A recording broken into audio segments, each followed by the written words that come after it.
بسم اللہ الرحمن الرحیم۔ آج گورنر خیبر پختونخوا نے صوبائی اسمبلی کا اجلاس طلب کرنے کے لیے خط لکھا ہے۔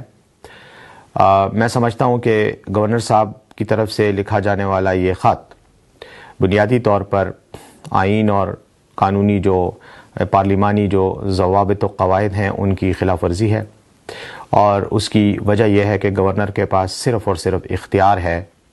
کہ وہ ریکویسٹ کرے، اسمبلی کا اجلاس طلب نہیں کر سکتا، وہ اسپیکر کو ریکویسٹ کر سکتا ہے کہ وہ اجلاس بلائے۔ اجلاس طلب کرنا کب ہونا ہے، اس کا ایجنڈا کیا ہوگا، اس میں کون کون سے امور زیر بحث آئیں گے، یہ سب کچھ اسپیکر کی ثوابدید ہے اور اس کی ڈسکریشن ہے۔ گورنر صاحب کو سیاسی قسم کی کنٹروورسیز اور سیاسی ایشوز کھڑے کرنے کی عادت ہے، یہ ان کی پرانی عادت ہے۔ میں یہ سمجھتا ہوں کہ اب ان کو اس عادت سے نجات حاصل کرنی چاہیے، بلکہ خیبر پختونخوا کے عوام کو ان سے نجات کی ضرورت ہے۔ انہیں چاہیے کہ وہ باعزت طریقے سے استعفیٰ دیں اور گورنرشپ کا یہ عہدہ کسی اور اہل آدمی کے سپرد کر سکیں جو ان کی طرح آئین اور قانون سے نابلد نہ ہو، کیونکہ اس سے پہلے بھی جب اسمبلیز کے ڈیزولوشن کی بات ہوئی تھی گزشتہ سال، تو گورنر صاحب نے اس وقت بھی اپنی آئینی ذمہ داری پوری کرنے کی بجائے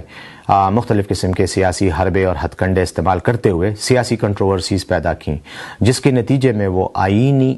جو اصول ہیں ان کی پامالی کے مرتکب ہوئے۔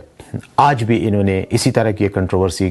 کھڑی کر دی ہے، اور غیر ضروری طور پر ان حالات میں جبکہ پاکستانی قوم کو اور بہت سے مسائل درپیش ہیں، انہوں نے ایک نیا پنڈورا باکس کھولنے کی کوشش کی ہے۔ بہرحال